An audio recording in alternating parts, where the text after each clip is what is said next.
Mushroom Magma, Part 2.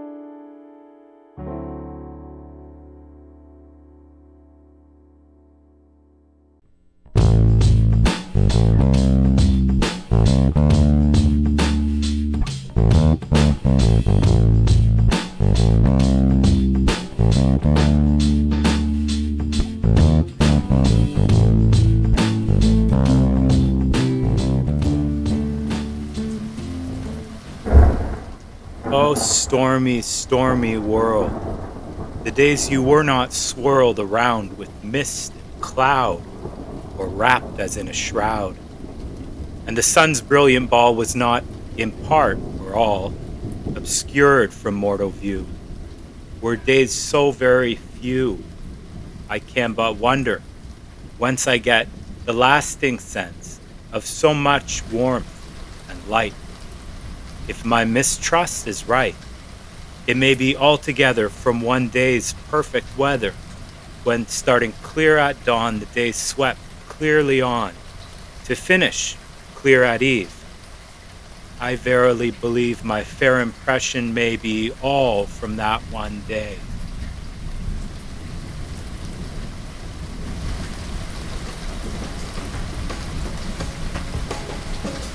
Am I using this correctly? Winston's are so good.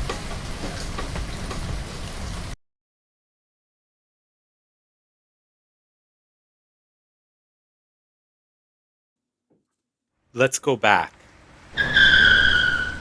Back in time to episode 3. Let me tell you the real story. Chomsky unabridged, as it were. Noam didn't just intrude on an episode. He intruded in a life. By the time he arrived at my door, it was already dark, and you may as well know, he wasn't happy. He was not happy. Okay. Our question, though, from the last episode was whether these musical perceptions are learned, built up perhaps from scratch entirely within...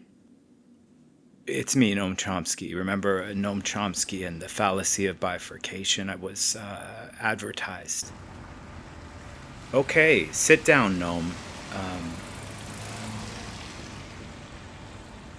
Noam, look, I'm really sorry. The marketing team made a slight error saying you would be appearing this week, but we're still... Marketing team, just how big an operation is this? Fine, Noam, it was my mistake. But look, I really am sorry, genuinely. The truth is, I realized I need to set you up. If you had a large team, you would animate my mouth. Look, we're getting everything ready for your very important, very central appearance. Think of it this way, it's like comedy or bowling. I set 'em up, you knock 'em down. What's bowling? The point is, Noam, we're busy. Things do change. Things change. For example, at one point, the script contained a whole section about Freddie Mercury and the Queen song, I'm Going Slightly Mad. You know, at that time, we were going to use it to demonstrate the unstable qualities of the fully diminished. All of that got cut. Things changed. That's my point. We had lovingly detailed drawings and everything. Well, I paid for a cab. Taxi for Noam Chomsky. Well, I'm sorry, I really am. Well, it's clear you brought me on intentionally to mock me. For example, you've drawn my left ear significantly larger than its likeness in real life. It's not reasonable to ask that I believe it was done unintentionally. Look, the artistic process is not one I'm always able to scrupulously control. I mean, look what happened to my ears, Noam. Well, maybe in terms of your drawing, it's a potential area of focus. Tighten up your anatomical observations and so forth. You want to be an artist, presumably. Focus on ears, you think. If that helps. Look, Noam, let's not quibble. I wouldn't call it quibbling. I prefer the word quarreling. And somebody better validate my parking. Well, that doesn't even make sense. What? Well, I don't need to be a public intellectual to know that if you took a cab, taxi for Noam Chomsky, you don't need to have your parking validated, do you?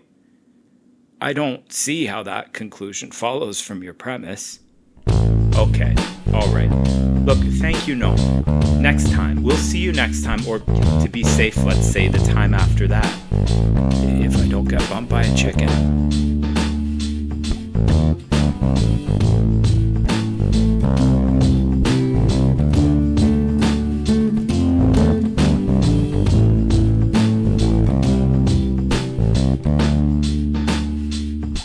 He seemed to always think he had made the right decision.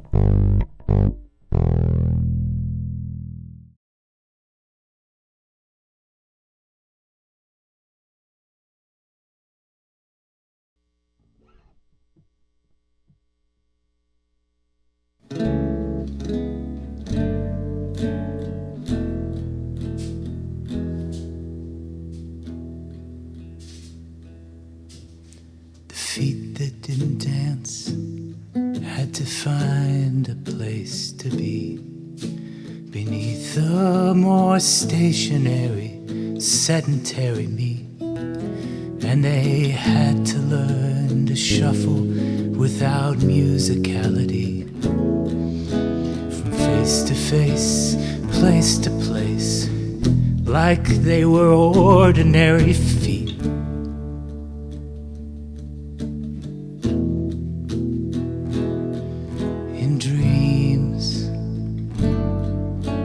Gracelessly to lose a dream, immobilized, unraveling in dreams.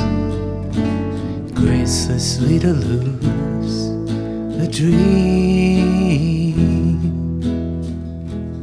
Ballet shoes.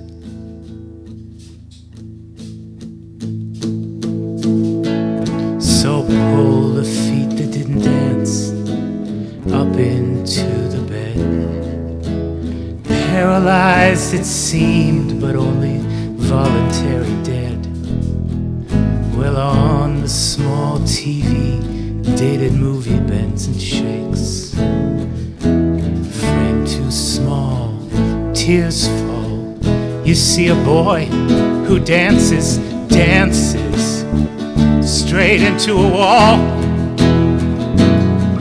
In dreams, I'm already gone. I left behind no clue to my existence. Stop them, stop the bells that still can ring out in opposition to resistance.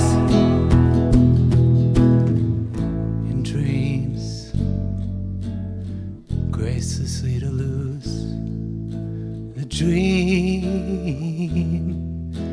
immobilized, unraveling in dreams.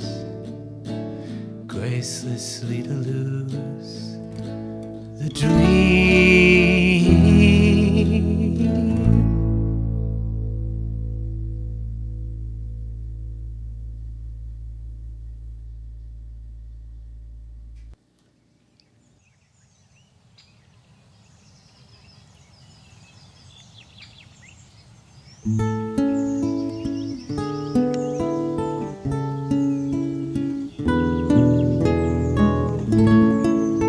I really am sorry about the mix-up.